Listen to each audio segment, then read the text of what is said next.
बिस्मिल्लाहिर्रहमानिर्रहीम, अस्सलाम वालेकुम। आप यूट्यूब चैनल देख रहे हो, मेरा नाम है अब्दुल रहमान। नाज़रीन, आज 4 जुलाई है। आज सबसे पहले हम बात करेंगे कि आज दुआ ज़हरा की मेडिकल रिपोर्ट आ गई और पिछले 3-4 माह से जिस तरह का एक हजान बरपा हुआ था मीडिया के ऊपर, और कौन से ऐसे अनासिर थे जो उस बच्ची को उसके वालिदैन से नहीं मिलने दे रहे थे। निकाह होने के बावजूद उनके वालिदैन कह रहे थे कि हमें मिलने तो दिया जाए अपनी बच्ची से, लेकिन मिलने तक नहीं दिया जा रहा था और वो बेचारे बेहाल थे, उनका कोई हाल नहीं था। तो आज मेडिकल रिपोर्ट आ गई है जो कि बड़ी मुश्किलों से जो है ये मामला हल हुआ है। उनके वालिदैन मीडिया के ऊपर आ गए और ये केस मीडिया के ऊपर आ गया।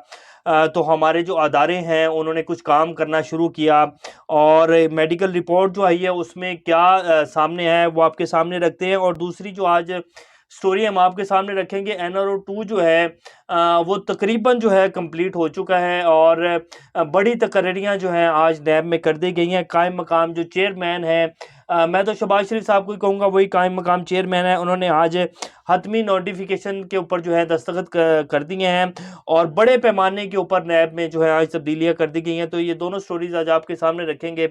इससे पहले अगर आप लोगों ने चैनल को सब्सक्राइब नहीं किया तो रेड बटन को प्रेस कर लें और बेल आइकॉन को प्रेस कर लें ताकि लेटेस्ट अपडेट्स आप लोगों को मिलते रहे और ये जो हमारा ताल्लुक है ऐसे ही जुड़ा रहे। अब सबसे पहले आपको बता देते हैं कि दुआ ज़हरा के जो वालिद हैं उनका केस जो लड़ रहे थे नासिर जिब्रान है। जिब्रान नासिर हैं, बड़े एक मायनाज शख्सियत हैं सिंध के और एक्टिविस्ट भी हैं और वकील हैं। तो वो इनका केस जो है वो लड़ रहे थे और मेडिकल रिपोर्ट जो है उसका मेडिकल उनका करवाया गया था। हमने आपको पहले भी बताया था इसके बारे में थोड़ा सा कि उस बच्ची की जो एज है, जो उसको मिले हैं लोग, जो सहाफ़ी और जो सिंसियर लोग हैं जो तज़किया करते हैं, उनके बकौल यही कहा जा रहा था कि उस बच्ची की एज 14.5 साल या मैक्सिमम 15 साल है, इससे ज़्यादा उस बच्ची की एज नहीं है।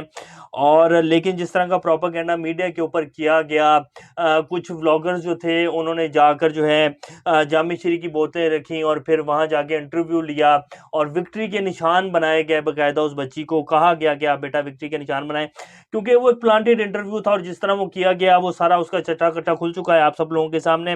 बहरहाल खैर, आज मेडिकल रिपोर्ट जो है वो सामने आ गई है जिसमें सिंध के 10 बड़े डॉक्टर्स जो थे उनके ऊपर मेडिकल बोर्ड तश्कील दिया गया और आज उन्होंने रिपोर्ट बताई। उन्होंने कहा कि दुआ ज़हरा की जिस्मानी उम्र जो है वो 14 से 15 साल है, दांतों की उम्र जो है वो 13 से 15 साल है और हड्डियों की उम्र जो है वो 16 से 17 साल है। यानी कि और जो जिस रिपोर्ट के ऊपर 10 डॉक्टरों ने साइन किया, उन्होंने कहा कि दुआ ज़हरा की जो उम्र है वो मैक्सिमम 15 या 15.5 साल है, 16 साल की नहीं हुई है। और सिंध और पंजाब पूरे पाकिस्तान में आइन और कानून के तहत 16 साल से कम उम्र बच्ची का जो निकाह है वो गलत है, जुर्म है। और उस निकाह को अब बाकायदा कुछ शुरफे ये भी कह रहे हैं मीडिया के ऊपर कि निकाह तो जो है वो जायज़ है और निकाह को इसके ऊपर कोई वो नहीं होगा। ये रिपोर्ट मेडिकल रिपोर्ट है। बहरहाल इस मेडिकल रिपोर्ट के तहत ये साबित हो चुका है कि दुआ ज़हरा जो है वो अभी निकाह के काबिल नहीं है और निकाह जितनी उम्र उनकी नहीं हुई है। तो अब थोड़े ये जो ज़हीर है जो कि उनके शौहर का, वो कहते हैं कि जी मैं इनका शौहर हूँ और मेरे साथ इनका निकाह हुआ है, तो वो भी बच्चा सही, लेकिन खैर अब उसके ख़िलाफ़ केस होगा, उसकी फैमिली के ख़िलाफ़ केस होगा कि बच्ची को हफ्ज़े बेजा में रखा हुआ था, बच्ची को किडनैपिंग का केस होगा और सारे उन लोगों के ऊपर, ख़ास तौर पे जो हमारे पुलिस अफसरान उस ज़हीर के साथ सेल्फियाँ बना रहे थे और विक्ट्रियों के निशान बना रहे थे, अब वो सारे जो हैं आपको कल तक नज़र आएगा कि उन सब के ख़िलाफ़ केसेस होंगे और सब के सब जो हैं वो टंगे जाएंगे।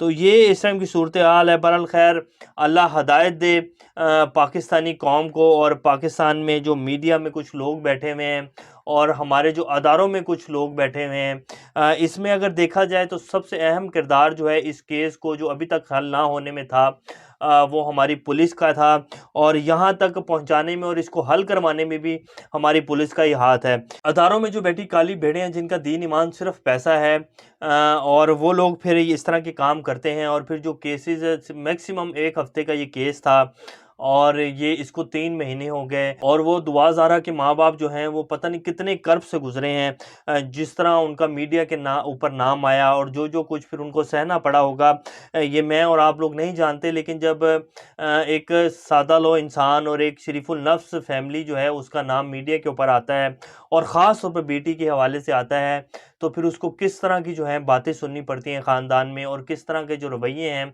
उनको बर्दाश्त करना पड़ता है। बहरहाल अल्लाह उनको सब्र दे, और उनका जो उनके वालिद जो है वो मुसलसल लगे हुए थे कि नहीं, मेरी बेटी जो है अभी छोटी उम्र है, उसकी ये जुल्म किया जा रहा है, मेरी बेटी का माइंड जो है उसको वॉश किया जा रहा है, उसको बाकायदा डिक्टेट किया जा रहा है।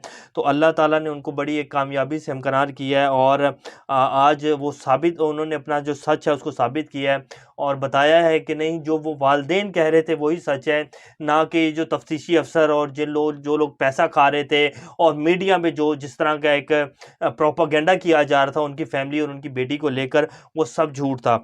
तो ये उसकी रिपोर्ट है जो हमने आपके सामने रख दी है। अब आपको बता देते हैं कि डीजी नैब जो हैं लाहौर, शहजाद सलीम साहब, जिनको एक बार फिर जो है ओहदे से हटा दिया गया है, और उनको हटा ही देना था। खैर अब ये शहबाज शरीफ साहब जो हैं नैब को देख रहे हैं, और कायम मकाम चेयरमैन भी मैं उन्हीं के ही कहूँगा, हमारे जो प्राइम मिनिस्टर साहब हैं।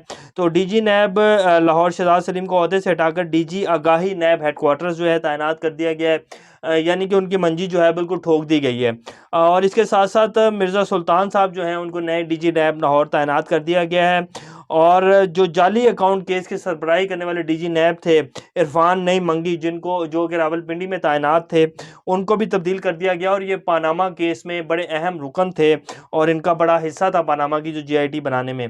तो इन दोनों अफसरान को चेंज कर दिया गया। इसी तरह बड़े पैमाने पर जो है मुल्तान में के भी जो डीजी नैब थे उनको बलूचिस्तान तैनात कर दिया गया है। तो इस तरह की तकरीरियाँ और तबादले जो हैं नैब में कर दिए गए हैं।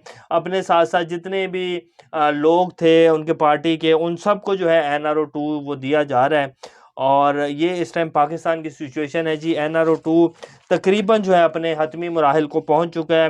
अब कोई केस नहीं होगा, हर बंदा पाक साफ होगा, कोई भी बंदा किसी की एक धेले की करप्शन जो है वो साबित नहीं कर पाएगा। इमरान खान साहब ने डोनाल्ड लू से माफ़ी मांग ली है। ये हमारे वज़ीर दिफ़ा ख्वाजा आसिफ साहब कह रहे हैं कि जी इमरान खान ने डोनाल्ड लू, जो कि अमरीकी सफ़ीर है, जिसने मरासला भेजा था और जिसके ऊपर ये सब कुछ हुआ है, इमरान खान साहब का जो बयानिया था, जो रजीम चेंज ऑपरेशन हुआ है, जिसके ऊपर ना तो जीआईटी बन पा रही है, बड़ा एक चुटकुला है जो उन्होंने सुनाया है एक तकरीब में खिताब करते हुए। उन्होंने कहा जी इमरान खान से डोनाल्ड लू से माफ़ी मांग ली है, और ये वही सेम बयानात हैं जैसे कल अता तारड़ साहब प्रेस कॉन्फ्रेंस कर रहे थे, और पिछले 3 महीने से नून लीग जो है और ये जितनी भी जमातें लगी हुई हैं कि किसी न किसी तरीके से इनका कोई ना कोई एक ऐसा केस पकड़ लिया जाए जिनके ऊपर इनको जलील किया जाए। इमरान खान साहब, उनकी जो फर्स्ट लेडी हैं, उनके बारे में केसेस कुछ भी नहीं ढूंढ पा रहे, सिर्फ फेक जो ऑडियोज़ हैं वो बनाकर, और फ़ोन टैपिंग की जो ऑडियोज़ हैं वो बनाकर जो है मीडिया पर लाते हैं। फिर उस 2 घंटे बाद वो सारा का सारा प्रोपेगेंडा जो है वो ठुस हो जाता है, और कुछ भी हासिल वसूल नहीं होता। इसी तरह जो है फिर प्रेस कॉन्फ्रेंस करते हैं बिना सबूतों के। फराह गोगी जो है उनके खिलाफ पिछले 3 महीने में इन्होंने कोई 100 प्रेस कॉन्फ्रेंस कर दी होंगी, लेकिन एक सबूत जो है कोई अदालत में लेके नहीं गए कि जी इनके खिलाफ ये केस बनाना चाहिए, ये हमारे पास एविडेंसेस हैं। ऐसा कुछ भी नहीं है, सिर्फ प्रेस कॉन्फ्रेंस खेलते हैं। इसी तरह हमारे जो ख्वाजा आसिफ साहब, उन्होंने कह दिया कि जी इमरान खान ने डोनाल्ड लू से माफ़ी मांग ली है, लेकिन सबूत जो है वो कोई नहीं दिया, और एक लफ्जी गोलाबारी जो है की जा रही है, ना कोई सबूत है ना कोई एविडेंस है, और इस तरह पाकिस्तान को चलाया जा रहा है। बहरहाल इकॉनमी के ऊपर कोई ध्यान नहीं है। जो बिजली के यूनिट हैं उसमें 7 रुपये 91 पैसे इजाफा करने जा रही है PTI गवर्नमेंट, इम्पोर्टेड गवर्नमेंट जो है, क्योंकि IMF ने कंडीशन लगा दी है कि जी जब तक आप 7 रुपये 91 पैसे बिजली नहीं बढ़ाएंगे, और एक शर्त IMF मनवा लेता है, उसके बाद फिर अपनी दूसरी शर्त जो है वो सामने रख देता है। तो अब IMF ने कह दिया है कि जी government ready to raise basic power tariff by 7.91 under IMF condition. तो ये भी खबर है, ये आपके सामने रख दी। अभी तक के लिए इतना ही। इंशाल्लाह नेक्स्ट अपडेट के साथ दोबारा आप लोगों के सामने हाजिर होंगे। तब तक अपना और इस चैनल का ख्याल रखिएगा। अल्लाह हाफिज़।